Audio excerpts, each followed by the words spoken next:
Hello, everyone. Welcome to another Four Words podcast. I'm sorry. I can't take you seriously when. So how about this? Oh, yeah, I don't think it changed. Our audio all. listeners are really gonna love this. yeah, they're not gonna understand what's going on. I'm sorry. Just need to add like little things between it, like haberdashing lights flash on and off repeatedly. So for those of you who don't know, haberdashing's lights were flashing on and off repeatedly. Yeah. And Now that's you why know. I lost my Knowing is half concentration. the battle. Hey, Sorry. Knowledge is learning. or What is something. this show? Knowledge is learning. Thank you, Or Asterishan. something. Okay, so yeah, show. welcome to another show. For those of you tuning in on the live, you're going to notice two other gentlemen with us, although the other one is a blitzcrank. But Robot. with us today, of course, we have Aaron Doomspikeinator Harris, What's going on? Scott Haberdashing Sesterhin, Yeah. Yeah. Steve Frostbite Allen, Hello there. and joining us today, the pros of threes. That I have this entire layout messed up. Yeah, you do. I just noticed that. Influenza Hey, how's it going? and Chain Gang. Hey, I'm really mad at you guys. You didn't tell me that this was messed up. Uh-huh. It's your We'll live. fault. Full Gauge just did. Yeah, it's okay. Yes. Anyway, all right. Better nub. so It works. news for today. We didn't really have a whole lot, but Patreon's still going on, of course. So Yeah. if you want to support the podcast, Didn't we hit our newest goal? Yeah, right? we We're did. almost at We did. $2,200. Yeah. Holy shit. But we hit our goal. Of I 2K. told Ad when we started this is going to be a huge failure. you owe him an apology. Yes, you I owe him The $10 a month, which is also the price for the Champion Select podcast. Their latest episode was on Corky, was it not? with I Latman. With It was a Latman. Great episode. Yeah, Oh so my go God. ahead. $10 on Patreon gets you 2 Champion Selects podcasts a month. They go into huge detail, like Yeah. 2 hours on those podcasts about a single crazy. champion. So, yeah, Pretty great fun. stuff on Patreon. Got a tournament coming up, right? We do. Anyone- Doom, you What, want to tell really? us about that? I didn't know we Yeah, had a front- tournament. Yeah, from We were just talking about I missed that completely. I'm sorry. Front Power started out, and basically it is a tournament on the Bilgewater Bridge map. It is going to be a 5v5 tournament draft, and it is being sponsored by Riot, so it will be subject to all the Riot rewards, such as the Triumphant Rise skin and RP if you win. You can go to our Reddit, reddit.com/r/tforce network to sign up and learn more about it. And it's going to be fun. So check it out. We're going to be running tournaments like this all the time. So make sure you hop on the Reddit as soon as you can to sign up. And I believe that's going to be kicking off in August. So, Have you played on that new map, like Battle Bridge? oh yeah, it's fun. The HUD? Super Pretty fun. cool. I dig it. Yeah, it looks really nice. I really I like know it. people complain about the new HUD. I don't know why they do. I kind of like I don't it. have problems with it. Yeah. that conversation could go on for a while, so we should It's probably. really Happy great. hour. Yeah. Anyways. Potentially. But for our topic of the day, we're actually talking about Twisted Tree Line. We've been hinting at this episode for a while. And so we brought on two guests who we think are more than qualified to talk about the subject. I think we're all in agreement there. But yeah, Chain Gang and Influenza. So first off, let's talk about what made you guys want to start playing threes. Like what made you decide I want to play threes rather than the go-to typical fives? I mean, that was even when Dominion was kind of starting to get popular too. So what made you choose threes? Popular. I only had 2 friends. No, but realistically, That's good. I don't know. It just seemed like a unexplored game mode. Honestly, like no one played it. No one, like you never heard of it until someone brought it up someday. And around the time I joined, they had the reskin, the remake of the first remake. When they of, first added in the Yeah. shrine and Mhm. stuff. Yeah, got rid the of all altars, yeah. stuff. That was cool. and it was almost like a new game mode. And Yeah. it just clicked. Cool. Yeah. Chain Gang. so the guy who introduced me to League of Legends in the first place was a big fan of threes, so when he brought me in, he showed me the map, and I was pretty interested. And the reason I stuck with it was I found I liked having more influence on the team, being a third of the team rather than a fifth. It was more of a test of my skill and how hard can I carry.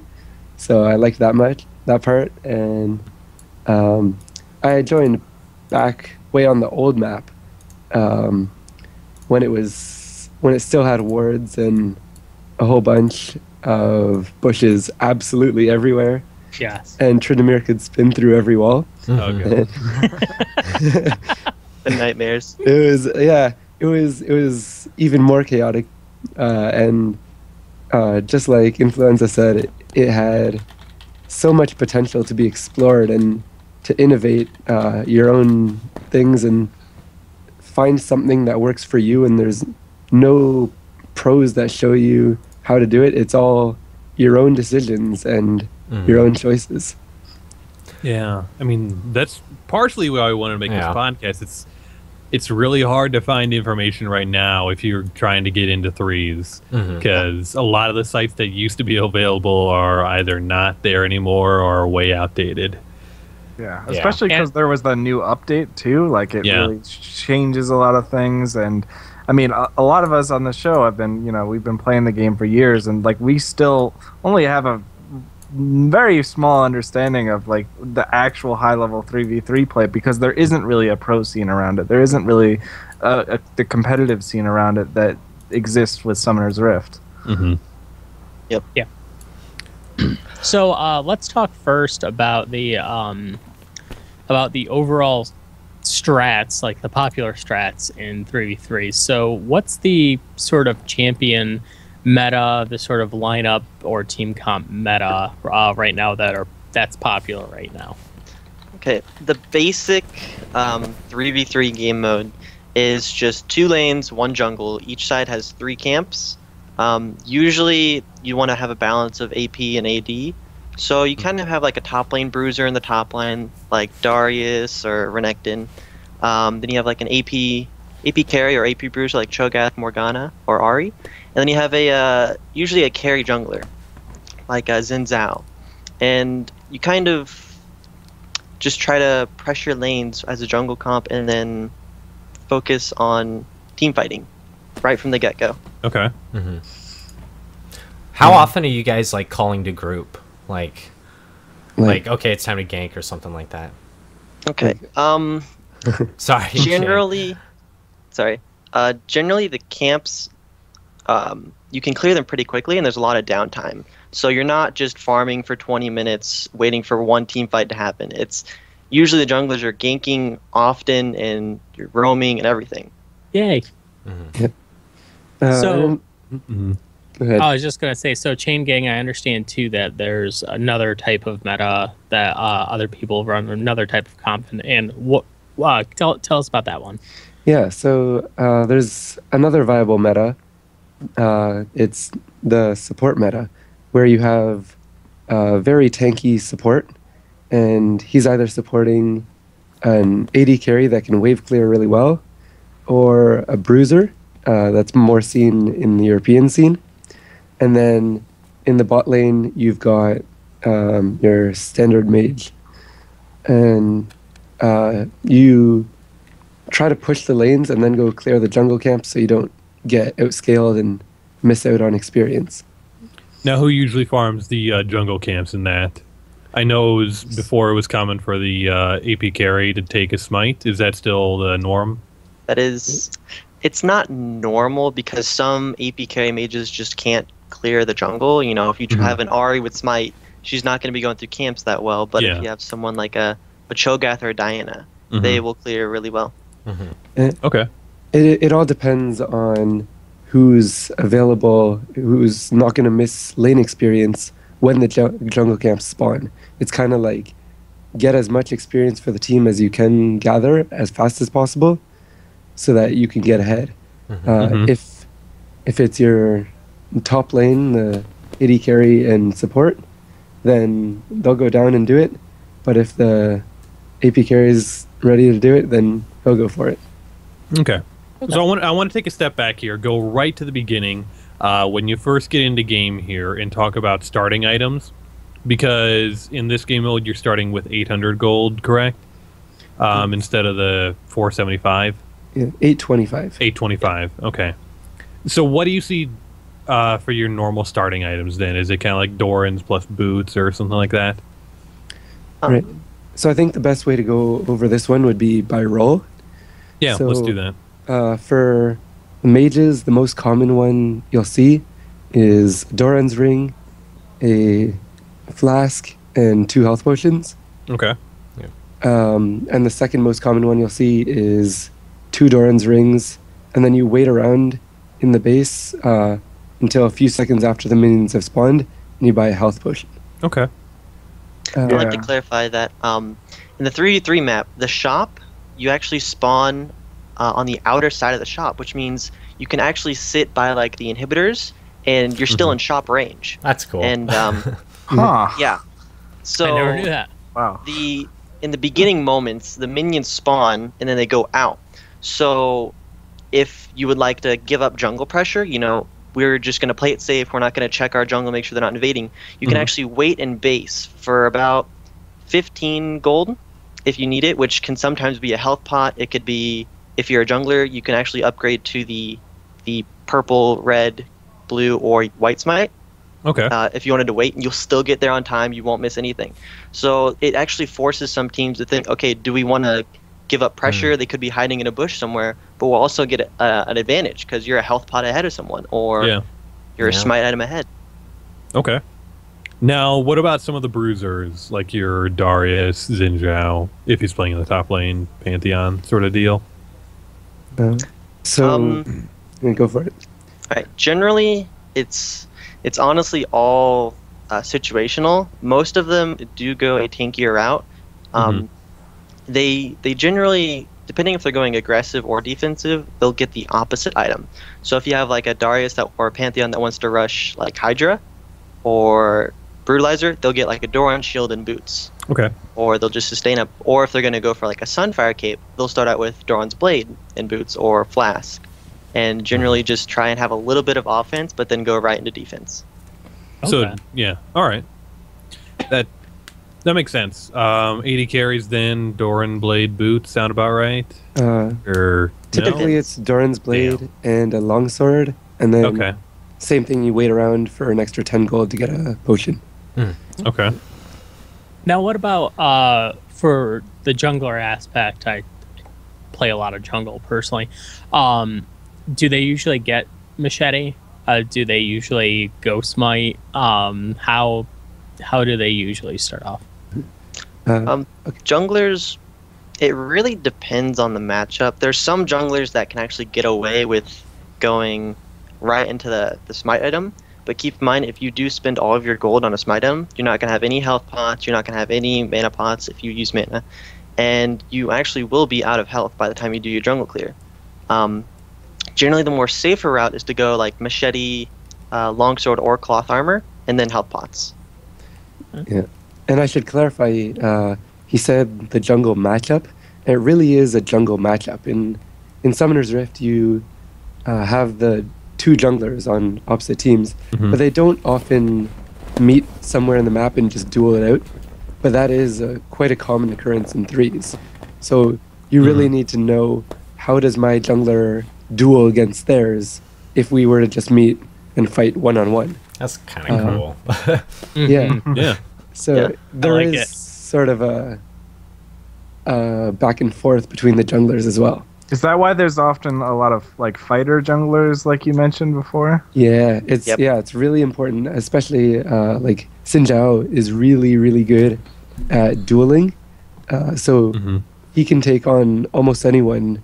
Me against you, and so what that allows you to do is you can invade them, and then as long as your lanes are pushed, you can group up and kind of ambush the enemy jungler while he's still trying to farm it out.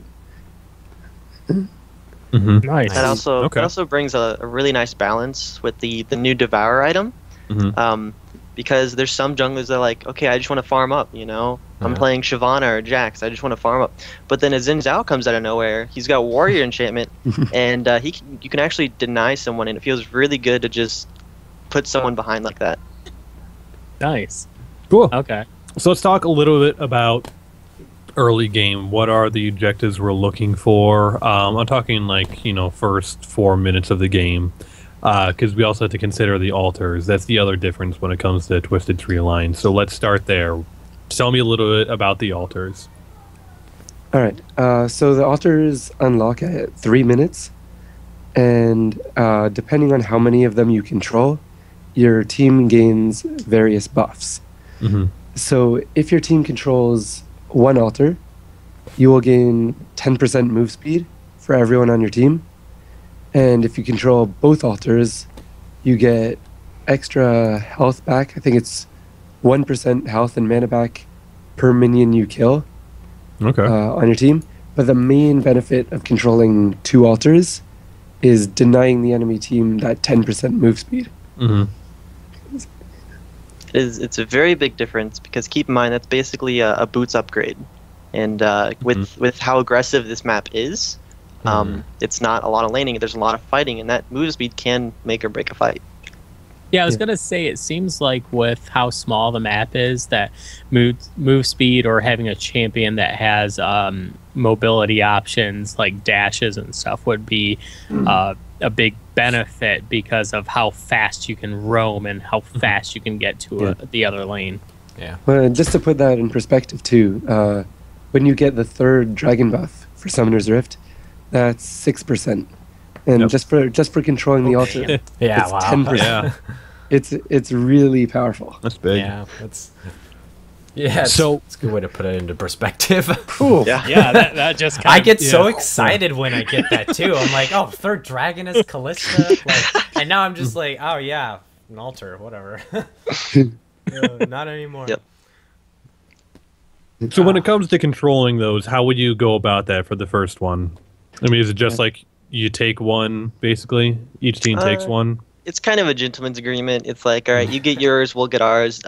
If you do get some sort of early lead, like first blood or double kill somewhere, then it is safer to, try and snowball your lead and deny them. But with the new tower changes, there's only 2 entrances that, if you're playing on the enemy team, there's only 2 places where you can go into their jungle and get out.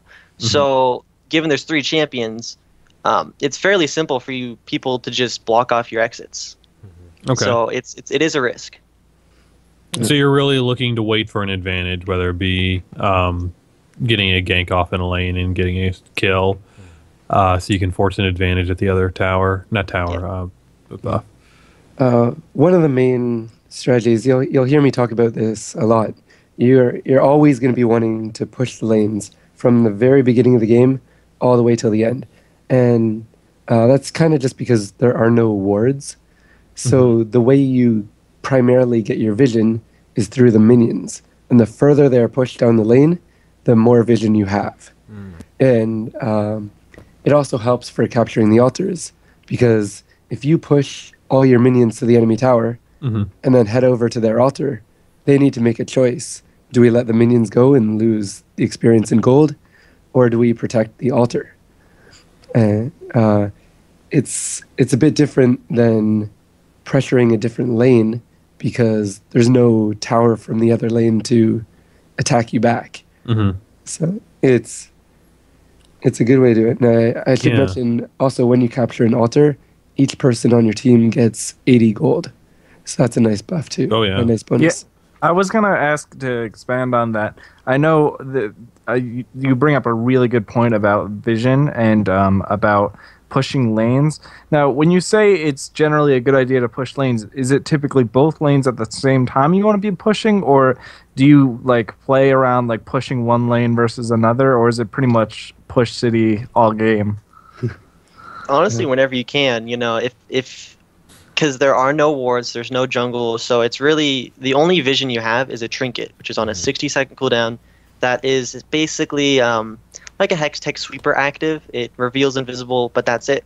It lasts for about 2 seconds.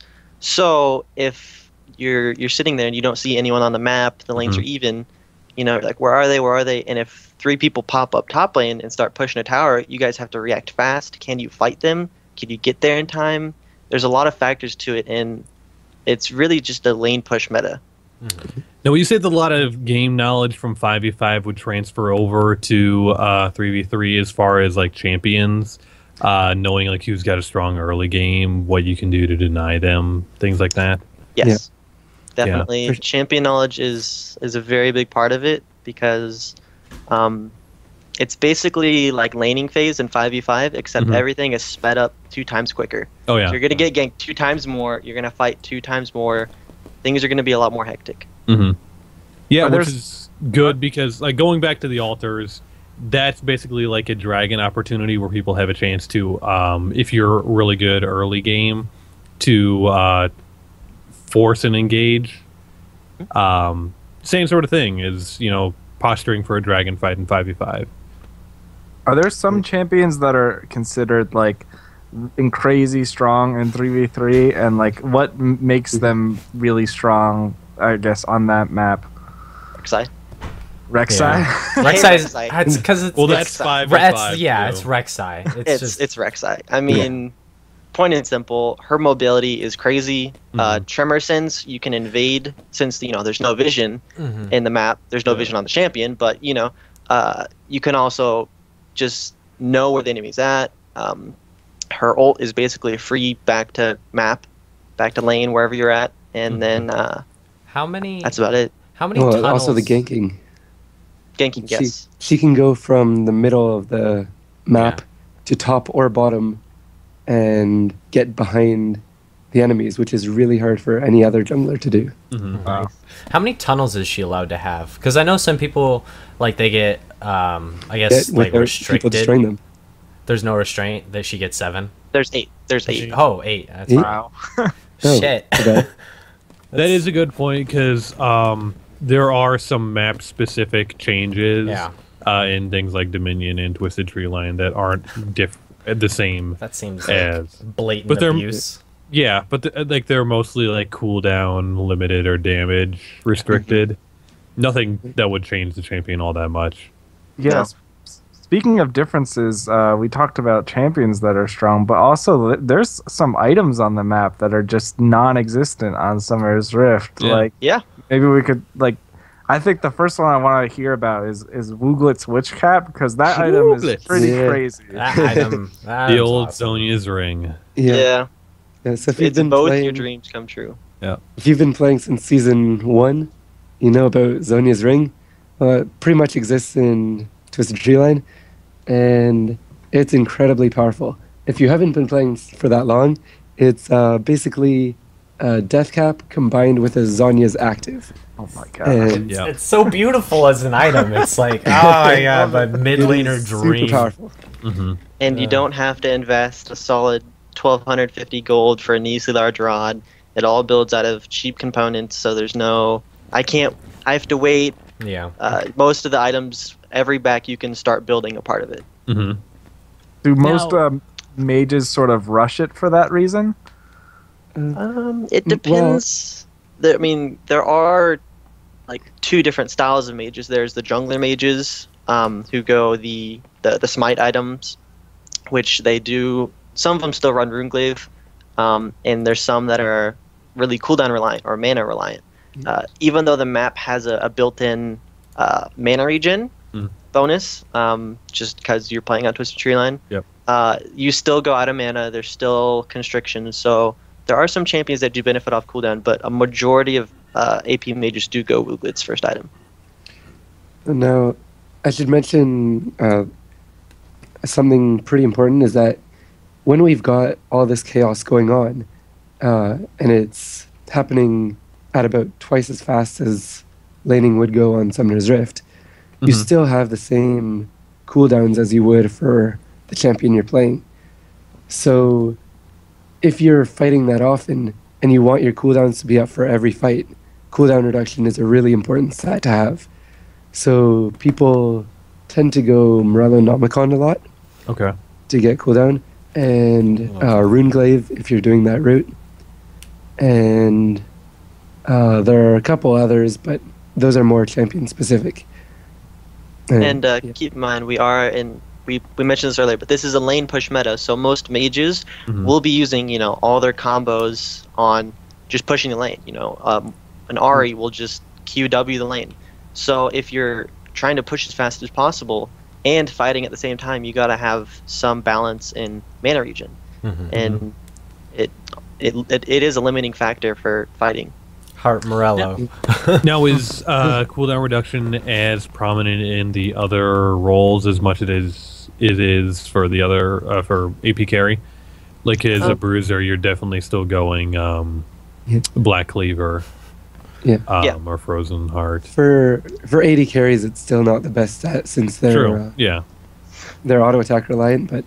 Yeah, that's another thing with AD carries, though, because they have a few item changes as well, or at least one big one. Yeah, there's most of the core AD items are different. I mean, there's no Bloodthirster.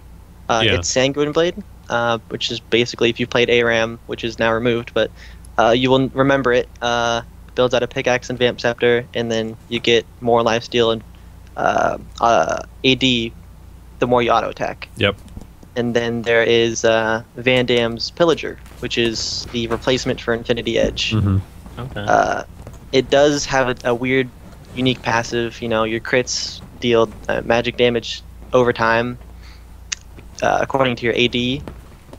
I honestly think Infinity Edge is better, but the build path on this item is a lot nicer because it builds out of Wicked Hatchet, which is a 1200 item, which also builds out a longsword and a crit glove. So it's very. So it's the same thing. You can always get something for it. Yep, that's one thing it's very prominent about threes is since it's so hectic. Every time you come back, you will be stronger. Yeah. Trying to think if there's any real other big item changes for any of the builds. No, because there's not Warmogs on there. No. There's Overlord's Blood Mail, which is... Does anyone get that? No, don't buy that item. It's 800 health, and that's it. I mean, I was just about to ask, are there any items that like 3v3 specific items or just regular, available in every game mode items that you just don't build? What's Entropy? Isn't that a thing? That's Dominion only. Oh, Dominion? No, it's on ARAM. It's on ARAM too. Okay. But it's no one. There's a really decent item called Moonfair Spellblade. I probably butchered that. Used to get tenacity on Summoner's Rift. Yep, it used to. It's 50 resistances and then some AP. It's really nice for those melee bruisers bot lane. If you're playing someone like a Singed or Cho'Gath or Diana or any tanky AP, it's a really nice balance because keep in mind there's no 3 AD team comps usually, so you need split resistances. Yeah. But with all the changes in the AP items, do you see people picking more early game AP carries to focus on the cheaper items at all? Yeah, generally. Since you can get more AP and hit your power specs a little bit quicker than you would otherwise, are you seeing more people like Ahri, not Syndra? I'm trying to think of early APs. Okay, in general, there are. You're not really playing with super late game like Kog'Maw or Victor, because you do need some presence early game, but you have to talk about that with your team, and you have to find a balance. You can't have a vain Kog'Maw. Just hope for the 40-minute mark and then you'll win because it will crash and burn. So there are late game APs like Azir, who's really prominent, and then there's also early game APs like Ahri and Morgana and Orianna and stuff like that. And it's all just a part of threes. You have to learn the lane matchups, you have to learn the strengths and find out. You can get away with some more supporty AP types. So generally supports in Summoner's Rift 2 have really strong early games, but they fall off as the game goes on. And so that would be like Morgana and Karma and Lulu. And they really have a spot in threes as mages.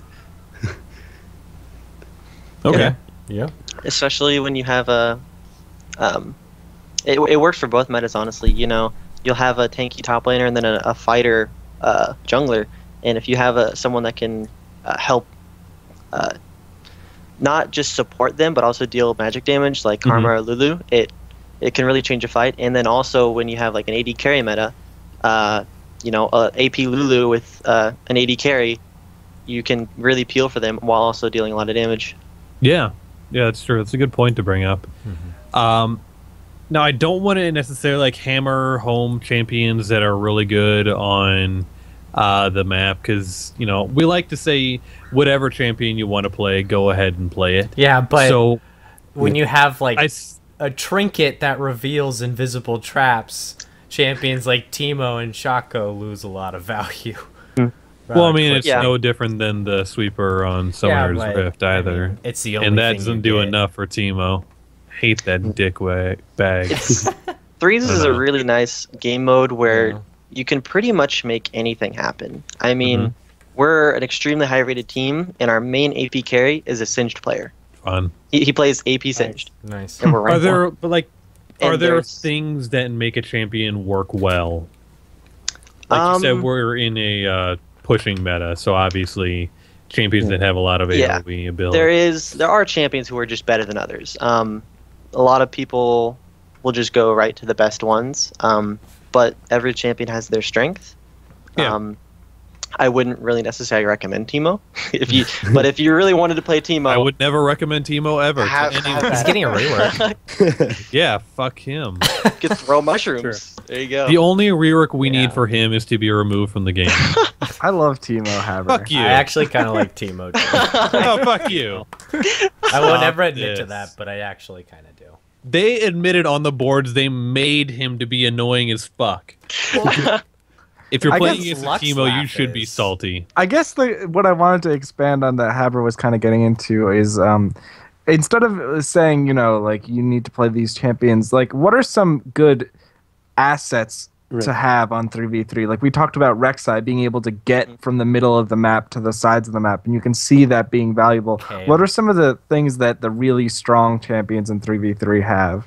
So if you're looking at what attributes you want to find in a strong champion, you want a good early game, so that the enemy team can't just plow through and finish the game before you've even gotten to the surrender time. And you definitely want wave clear, as we've talked about. And then you want some sort of way to duel back and forth with your opposing laner. So no one too squishy either. So an example of someone too squishy would be like a Twisted Fate or a Karthus. They would really struggle as an AP laner. Okay. A lot of people who are very prominent is just mobility and CC. Yeah. Just in general, a lot of threes is just catching someone off guard. And there's two things you need to catch someone off guard. You need to get there quickly, you need to chase them down, and then you also need some way to keep them there. So that's why all these champions we've listed off have some sort of CC, because there's a lot of fights, there's a lot of choke points, there's a lot of just ways to get around. Each lane has like 2 or 3 places where you can gank, and then once you start clearing towers, there's more, because the jungle is it's just a divider all the way horizontally from nexus to nexus basically, and you can flank someone by just going through your jungle and all the way to the other side and just pop out right by their inhibitor. So there's a lot of key things to think about when you're locking in a champion. Yeah, okay. You actually started to touch on something that I was going to ask about, so I'm just going to ask it now. We originally talked about the altars and what you do in the first few minutes of the game. What happens once things start happening and turrets start falling? Like, how do you sort of play around that style, and how do you sort of, I guess, snowball a lead, or how do you play around that? Okay. Well, one thing to note with the Twisted Tree line, the towers actually scale pretty hard. from the center of the map outwards to your Nexus. The beginning one looks puny compared to the Nexus Tower. And as the game goes on, it gets increasingly harder to siege. And especially if you have kind of like a no AD carry, which is why AD carry is pretty prominent in threes. So the way to once you ace them or start to get a small lead is once you get towers, you can actually cut off them from their own jungle. Because once you push them up to the inhibitor, there's no base gates. There's no way to get to their jungle. So if they have a jungler, you can actually deny an entire role their money. A lot of threes is just surprising people. Sometimes you really do have to get an ace to push, or get a pick and then push a lead. Yeah, okay. It's all about pressure all over the map, just as it is in fives. If you've got pressure bot lane by pushing and starting to hit their towers, then they have to deal with that. But that means they're not elsewhere. And if you can keep up pressure in all parts of the map at the same time, and just get in the enemy's face as much as possible, that's going to be the best way to go about it. You just have to be careful not to overdo it and stay too long and then die once the enemies return. Okay. We haven't really touched on it, and it's kind of a unique thing about threes along with altars, but let's talk about Vilemaw a little bit. Oh yeah. This guy's pretty cool. He hits like a freaking truck though. Like real talk, he hurts a lot. See, Vilemaw is what Baron Nashor should have been. Yeah. I honestly love the concept of it. It's just giant spider that made its home in the Twisted Tree and no one can do anything about it. He just chills there in his own pit. But he's actually a raid boss-esque objective. All of his attacks are AoE. If you have 3 people when you're fighting him and you're all stacked, he will deal damage to every single one of you. He has 3 or 4 different abilities that he rotates. He can shoot out a web and pull everyone towards him, which makes really funny for team fights. Because there's that 1 or 2 seconds of airtime where everyone gets pulled and you're like, uh-oh. Yeah. And then, so yeah, there's a lot of, it's very tanky. Keep in mind, compared to Summoner's Rift, you are 2 players down. Obviously, it's scaled down a little bit, but it's still a really hard boss fight where you can't just, let's say, let's go Vilemaw. You do have to have pressure on the map, or get a kills or something like that. I think Shane can talk more about the buff and what it's used for. Yeah. All right. Yeah, so the buff is pretty similar to the Baron buff now, except it adds in a fear as well. So your minions will fear the enemies for about a second when they first come in contact with each other. And the rest of it is pretty well the same. When you're near the minions, it empowers them, and it's really great for sieging the towers. And it's great if the enemies are turtling and just sticking around by their towers and not letting you take them down. Then you head over to Vile, take that thing down, and you're able to siege and take down the towers. Yeah. Yeah. So one thing I would like to note is Vilemaw buff actually does not give you combat stats. So unlike Baron, you're not some superhero once you take Vilemaw. You are still vulnerable, and that can actually, it's a really nice way of counterplay. They see they got Vilemaw, you're like, okay, let's try and get a team fight in like the jungle, because that buff won't help them there. There's no minions to save them or anything. Yeah. Yeah. Okay. Cool. Now, we didn't mention the most important thing about Vilemaw, which is when you get people dancing by Vilemaw. Yeah. Oh yeah. He does the Carlton. It's very It's amazing. That's my favorite thing. Sense of humor. You just have to remember you need 2 or more people dancing to get them to do it. And then you Pro just hit Vilemaw quick and run away while he pulls the rest of them in. I love that. That's a dick move. I'm sorry, it's fun. Now, as far as threes in solo queue versus teams, what are some of the big differences that you notice as far as what should someone be aiming to do?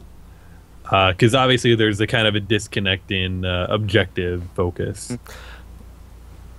I'm curious as to how many like solo queue threes these guys actually play.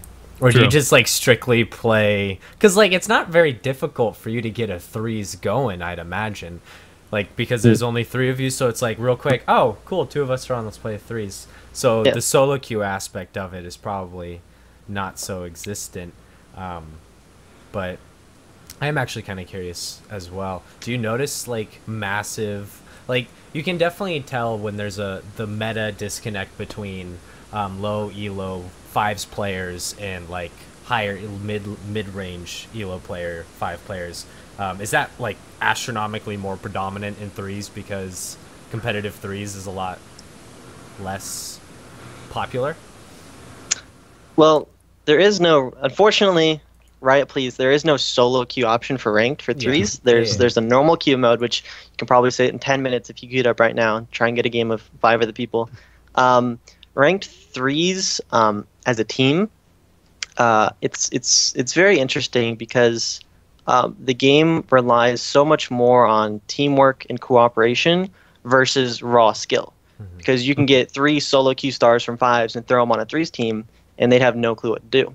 And there's actually been cases where a coordinated, let's say, plat team can take down a high uncoordinated diamond team, which really allows people to work together as a team. And I find it's a lot more rewarding than, say, solo queue in 5s. And that's one thing that is really attractive about threes.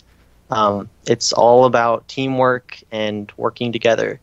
I will admit it does take quite a bit of time to invest into threes, which is unfortunately a bad part, and a lot of people are kind of intimidated by it because since there's no solo queue game mode, you can't just find people your elo, and normal games are a really bad indicator of threes, in my opinion. A lot of it's just I'll lock in whatever I want to. There's no strategy. Top laner dies 4 times and it's GG. So it's decently hard to come up with a team, but once you get rolling, it actually is a growing experience.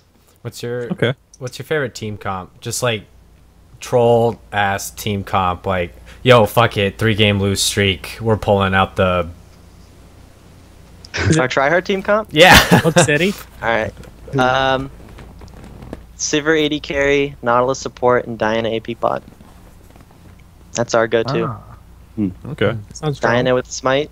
We have Sivir for the engage. Sivir is, in my opinion, one of the best ADCs. Her spell shield is really good against pick comps. You have your ultimate for engages and disengages. Nautilus is Hook City, as you mentioned. And Diana, she's really, really strong for just farming the jungle. You know, you clear the lane and then you go back. And one thing that's really prominent about AD carry support meta, if you're a jungle meta going against it, say put yourself in the jungler's shoes. You just cleared your camps. And you're like, okay, which lane do I gank? Option A, option B. Well, when you're against us, our Diana is either pushing the lane or in our jungle. And then, so that pretty much negates it because there's nothing to do. Or you go up and you look at the duo lane, and sometimes you can't really 2v2 against an AD carrying support, and it really puts junglers in a sticky situation. Nice. Can you go full Hook City? So go Thresh Blitz not. I'll try it tonight. Thresh ADC. Thresh ADC. Gotcha. It's pretty dirty. Digging it. I've seen 2 Hook City work before. It was Thresh and Blitzcrank, and That then an is AD carry. actually really fun to do bot lane and ranked as well. I used to, when I was early into playing the game, when I would play threes with my buddies, that's the comp we'd run all the time. We'd run a AD Thresh, a full AP Blitzcrank, and a tank Nautilus. Yeah. We're kind of getting off. There's another part that I want to talk about, and that is back into the jungle here. Because there are jungle buffs associated with each of the camps now. So can we talk about a little bit about which of the camps what camps there are and what buffs they will give you? Yes, we got 3 camps, and they're very similar to those on Summoner's Rift. So the golems are at the most northern point of the 3 camps. And they are almost identical to the Krugs, and they give the same buff too. Then we've got the wolves, and the wolves, when you smite them, give the Gromp buff. So that's the one that reflects damage back. And then we've got the wraiths, and the wraiths give the red buff. Health. Health. Wraiths just a flat health. Yeah. All right, so when it comes to getting those buffs, which ones are you looking at for early game, for mid game, as far as like ones that you really want? Early game, go for the wolf one. Gromp buff helps a lot. And the golem one is pretty good too. But as you get later into the game, the golem buff becomes a lot better just because of its capabilities of taking down towers. As for the wraith buff, typically stay away from it unless you are really low health and you just need that little boost to keep going for a little bit longer. I have seen that shit pull so much bull crap in my games in 3s. Like, I'm about to kill somebody, smite, and now they're back up. Especially with the purple smite. Yeah. It's like a Gragas, too, so he's just impossible to kill already. Yeah, let's talk the smite. So which smite do most people take in? It seems like they'd all be differ that much. They honestly, all of them but the Stalker's Blade, or not Stalker's, Poacher's Knife are just... Poacher's Knife's just so bad. It's terrible. Is that even an nice item? I'm surprised it's not disabled. Honestly. Poacher's got a little bit of hope. But if it's gonna exist, it's gonna be in 3s. That's Oh, I could see that. Yeah. It's really just depending on your team comp. If you want to have more dueling potential, go for the red smite. If you need to sustain a little bit, if you're someone that doesn't have any lifesteal, or you're like Gragas, you have your passive, or you just don't have anything, purple smite works well. Especially if you're going like Devour, where you can just clear camps like crazy. Or the blue smite if you don't have a gap closer, or you're like a one gap closer and then that's it, like Xin Zhao. Sometimes blue smite is really good. There's no one OP choice when it comes down to it. I have another question, kind of follow up to that, about summoners. What are your go-to summoners on your ADC, on your support? Like, do they differ extensively? Yeah, that's a good one to go in. Yeah, I totally forgot. The only thing that really differs is supports. Supports in 3s don't get flash. They go ignite, exhaust, because they're... Yeah. You either kill them or you don't. Yeah. You know, that's my Leona season 3. Yes. Pretty much. Junglers also, depending on how much follow-up and CC you have, sometimes they don't go flash either. You'll go smite, exhaust, or smite, ignite. And it's on a lot of common junglers like, Xin Zhao or Jarvan. It's not just, Shaco, smite, ignite. AP bot lanes generally go for the aggressive ignite, ignite flash or exhaust flash. Very rarely do you see a barrier or heal. For AD carries, it's mostly heal, flash, standard. Bruiser's top lane, sometimes they'll go exhaust. If you're against a hard 1v1 matchup, you're going like Darius versus Pantheon, sometimes you might need exhaust, but most of the time it is ignite. Yeah. Okay. Good stuff. Yeah, I had a question because we talked about jungles and wave clear earlier. What if you're on the back foot and like the enemy team is pushing into you, and all of a sudden your jungle is starting to like be a threat of being invaded? Like, how do you play around that as a jungler? Right. So that starts from the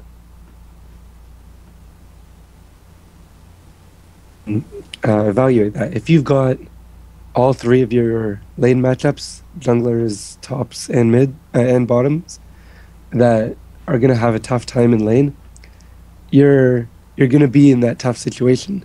So you try and have at least one winning lane to try and avoid that as much as possible. But if it comes down to it and you're stuck and you're constantly being invaded in the jungle, your first thing is don't die. If you die, it's just going to get worse and worse and worse. So you can either try and stay safe by doing only camps you can get, or you can even go to the lane and just kind of be a support. If it's really tough and you can't farm your jungle at all, just go to a lane and be their support. And since that's a viable meta as well, it works. It's not ideal since you already took Smite, but yeah, it does work. Cool. I was gonna say, like last week we did a jungle episode with NK Inc. and it, like, the biggest thing I pulled from that was don't die, like how bad deaths are. And it just seems like in this, with the shorter games, the shorter map, all that sort of stuff, that it's just that much more detrimental if you die. Yeah. Now, how are death timers in TT? Shortened. They're shortened. They're pretty short. Once you get around the 30-minute mark, they're probably extending into the 45-second. So late game Twisted Tree Line, it is very, very bad to die. They do scale up hard, but if you die first blood, 4 minutes into the game, you can get back within a minion wave. Okay. That's not so bad. That's not too bad, yeah. Mm-hmm. One thing that I would like to, when you talked about coming back, we haven't really clarified how broken the Nexus Tower is. There's one Nexus Tower. Yeah. And it is like a normal lane turret. It doesn't have the laser, but it has max attack speed, 2.5 attacks per second, and it also scales. It also, as you take turret shots, it deals more. So there are games where if we're getting destroyed and stuff like that, we'll actually give up an inhibitor. Because if we give up an inhibitor, we're guaranteed farm. Yeah. Farm funnels into the lane, and if they don't farm it in the super minions, they're actually missing half of their in-game experience, half of their gold. So if you think about it, we're getting guaranteed gold, and they're losing it. And if it's so early in the game where they can't really tower dive our top inhibitor turret, we're sitting there farming the Nexus turret under the Nexus turret, and they can't dive the inhibitor. And it kind of puts them in like a what do we do kind of situation. And there are games where if you just stall out for 10 minutes, you can actually come back and win a fight. Nice. Yeah. Wow. Yeah, makes sense. They're not going to get that much experience from jungle. It's not like there's an abundance of it anyway, so might as well. Yeah. True. It's always been a strategy. It's not super well known though. If you are pushing really hard early, and if you can't close out the game soon, it's not a good idea to take their inhibitor.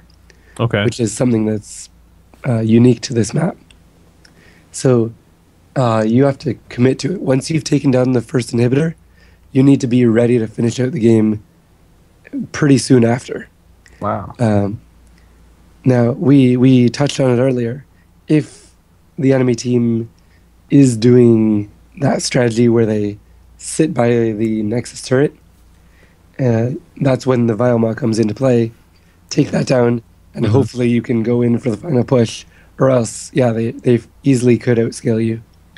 And I just wanted to emphasize and put it into perspective how strong that Nexus tower is. Like, first of all, you should never dive that tower. No. Like, not worth it ever. It's essentially the attack power of 2 turrets, but the health pool of 1. Okay. So it's deceptively strong. Yeah. Yeah. I had never noticed that. I'm not gonna lie. It's pretty brutal. There are times where you can just turn around a fight just because someone took like 6 shots alone. That's around 1 to 2k damage, and that could be given off in a matter of 2 or 3 seconds. Yeah. So it's extremely game changing. It's not something you're going to mess with unless you have a lot of waves there. And given the nature, we didn't cover like itemization for supports because the summoner spells are different, but the itemization is a lot different.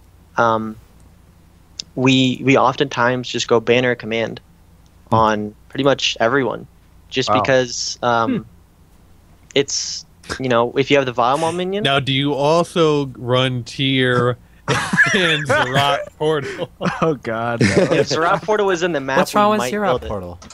No, yeah, it's an awesome. It's just a patented horse build. The horse doctor bard build. Which is tiers easy route portal banner command. But yeah, so banner command, you were saying it's really strong because the Vilemon interaction. Yeah, when think of it like in a Summoner's Rift, you have the Baron, the cannon minion becomes super far ranged and whatnot. That's the same for that in threes. It actually shoots faster, I believe. So if you get a banner of command on that, and then you start sieging a turret, it will take it down pretty quickly. It's really nice because almost 99% of the time you will get like an Aegis second as a support. Mm-hmm. Just because support's all about keeping your AD carry alive. Okay. It's all tankiness and then shields, which is face of the mountain, Aegis, Frozen Heart, anything that has aura items is usually built on the support. So there's oftentimes we'll pick up that banner command, and sometimes if we're rolling like a Heimerdinger bot lane, we'll get 2 banners, and we'll just siege, and they can't kill it. It's really funny. But Nice. Yeah, if you're running jungle comp and you don't have a support, then often the AP will still pick it up because it really is that strong. And we all laughed at the Heimerdinger bot lane, but that's a real thing. Oh yeah. Can you? How do you push past it? It still feels troll when I play it, but I mean I'm undefeated on Heimer bot lane. Got him. Alright. They're like 10 games probably and undefeated. So. I'm a believer. Jeez. Cool. Wow. Mm-hmm. So before we close out, is there anything that people should know about to get into playing threes? have fun. Yeah. I mean, Have fun, don't die. Yeah, don't die. Have fun. Work with your team. It's not solo queue. There are times where you'll win just by positive attitudes and comebacks. It is very frequent. First blood isn't game over. Feel free to look around. There's a lot of weird things that work. We were just mentioning the Heimerdinger banner command rush. There's weird things all around that work that some people never think of. Galio support, Jace AD carry, Singed AP bot lane. It's all alive. Yeah. Mordekaiser is actually god tier. Yes. Wow. Yeah. And feel free to innovate. Yeah. Feel free to innovate your own if you're getting into it, because that's one of the big appeals to this map is, I mean, there's probably so much that we haven't discovered. So if you're looking to get into it and you like that kind of thing, it's definitely a good place to do it. Awesome. Yeah, And cool. one last thing, is there anything that you guys want to plug or any shout outs or anything like that you want to do? I'm good. All right. Just like to play the game. That's awesome. Yeah. Yep. Awesome. Would thank you guys so much for coming on. Yeah, thank you Yeah, guys. thanks for having us, man. Yeah, thank you a lot. All right, guys. Well, that will be the wrap for tonight's episode. So thank you guys again for joining us. We really appreciate it. So for those of you still listening, stick around. We are going to be playing, probably streaming this threes game. So we'll get some more feedback on threes, and we'll do a happy hour.